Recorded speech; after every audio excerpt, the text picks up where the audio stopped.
약물에 의한 중증 피부 유해 반응에 대해 알아봅시다. 중증 피부 유해 반응이란 약물에 의한 이상 면역 반응으로 피부 발진과 함께 여러 장기에 심각한 손상을 유발할 수 있는 중증 질환입니다.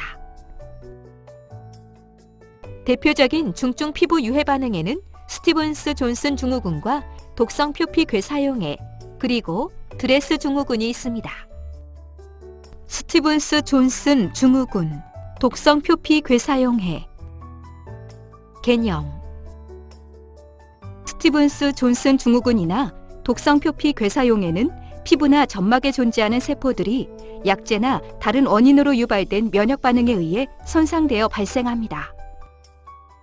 보통 투약을 시작하고 2일에서 20일 사이에 발생하는데 체표 면적을 기준으로 피부 박리가 10% 미만이면 스티븐스 존슨 증후군으로, 30% 이상이면 독성 표피 괴사용해로 진단하며 10에서 30%인 경우에는 스티븐스 존슨 증후군, 독성 표피 괴사 중첩 반응으로 구분합니다. 원인 및 위험 인자. 이들 질환을 유발할 수 있는 약제에는 통풍약인 알로프리놀, 항경련제의 일종인 파바마제핀, 비스테로이드성 소염 진통제, 항생제 등이 있습니다. 그 외에도 바이러스 감염, 유전적 소인이 위험인자로 작용할 수 있습니다.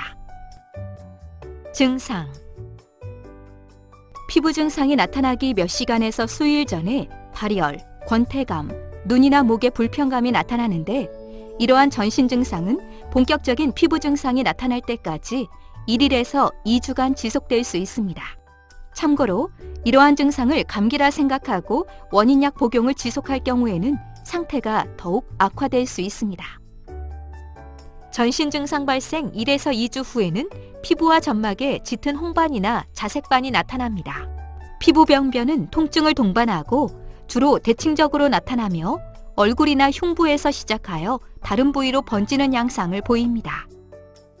홍반이 생긴 자리에 수포가 형성되고 손가락으로 약간 압력을 주어 밀면 수포 주위 피부가 벗겨지는 니콜스키 징후가 나타납니다.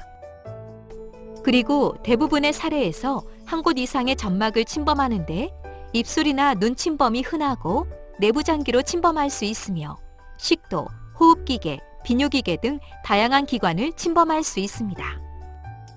진단: 피부나 점막 등의 특징적인 이상 소견을 중심으로 약물 투약력 등을 확인하여 진단할 수 있으며 다른 질환을 배제하기 위해 피부 조직 검사를 시행할 수 있습니다. 치료: 의심되는 원인 약제들을 즉각 중단하고 초기에 질환의 진행을 막는 것이 중요합니다.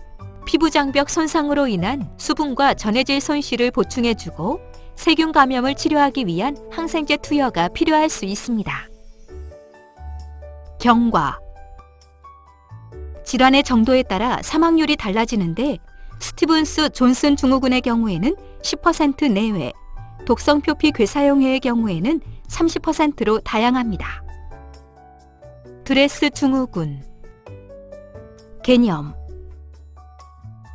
호상구 증가증 및 전신 증상을 동반한 약인성 과민 반응 증후군이라는 뜻의 드레스 증후군은 면역세포의 일종인 호상구 증가가 특징적으로 나타나고 피부 발진과 더불어 내부 장기의 침범, 림프절병증, 고열 등 전신 반응이 함께 나타나는 지연형 약물 반응의 일종입니다. 관련 약물 및 위험인자. 드레스 증후군을 일으키는 것으로 알려진 약제들은 스티븐스 존슨 증후군이나 독성 표피 괴사용해를 일으키는 약제들과 유사합니다. 특징: 드레스 증후군의 대표적인 특징은 다음과 같습니다. 긴 잠복기. 투약을 시작하고 2일에서 20일 정도 후에 발생하는 스티븐스 존슨 증후군, 독성 표피 괴사용해와 달리 드레스 증후군은 잠복기가 2주에서 2달 정도로 비교적 길다는 특징이 있습니다. 급성기 후 재악화. 드레스 증후군의 경우 약물을 중단하더라도 급성 경과가 지난 후 재악화되는 경우가 빈번합니다.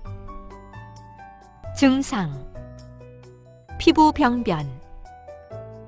피부 병변은 가장 흔한 증상으로 대부분 환자에서 나타나는데 얼굴, 몸통, 사지 등 전신에 발생하며 가려움증을 동반합니다. 림프절 병증.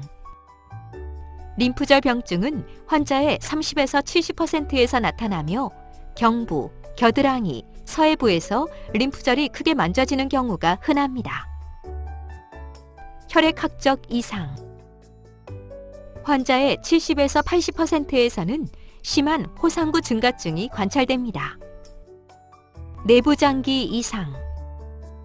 간을 가장 빈번하게 침범하여 간 기능 이상이 나타나며 그 다음으로는 신장 침범이 흔합니다. 그 외에 폐, 심장, 위장관 등도 침범할 수 있습니다. 진단. 드레스 증후군의 피부 병변 자체는 약에 의해 발생하는 약발진과 구분이 되지 않기 때문에 고열, 림프절 병증, 간이나 신장 등 내부장기 침범, 호상구증 등 드레스 증후군의 특징적인 임상 소견을 통해 진단할 수 있습니다. 치료. 스티븐스 존슨 증후군, 독성 표피 괴사형해의 경우와 마찬가지로 의심되는 원인 약제들을 즉각 중단하고 초기에 질환의 진행을 막는 것이 중요합니다. 그리고 필요한 경우에는 전신 스테로이드를 투여할 수 있습니다. 경과. 일반적인 약발진은 원인 약제를 중단하면 호전되는 데 비해 드레스 증후군은 원인 약제를 중단하더라도 더 악화되는 경과를 보일 수 있습니다. 일반적으로 약물을 중단하고 6에서 9주가 지나서야 회복기에 접어들게 되지만 환자의 20%는 이후로도 수개월 또는 그 이상의 기간 동안 호전과 악화를 반복하는 경우도 있습니다. 지금까지 약으로 인한 중증 피부 유해 반응에 대해 설명드렸습니다.